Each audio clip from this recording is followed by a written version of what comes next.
So this is a topic that is very near and dear to my heart. Recently, my mother has been using a wheelchair to get around her house as she is recuperating from some procedures. Some of the things that we can do to increase accessibility within your kitchen if you are in a wheelchair is getting more ADA height appropriate cabinets. Our cabinet manufacturer we work with for our prefabricated cabinets does a lot for this, with the cabinet height being at a 34-inch rather than 36, just to make sure that counter space is more easily accessible.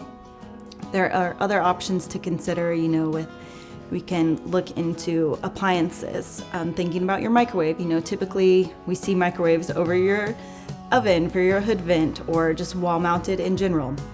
And taking things like that and moving them down into a drawer microwave so they're in the base cabinets, again, more accessible. Thinking through just the versatility of cabinetry, cabinet doors versus drawers.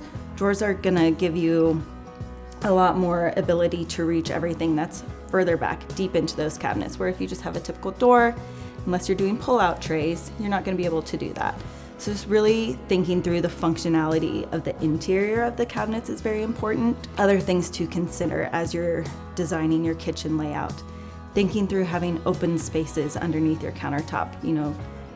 Think of a kitchen island where maybe only one half of it you have cabinetry underneath, the other side is open, so you can pull yourself up and you really have a nice workspace there. It's another great way to enhance accessibility within a kitchen.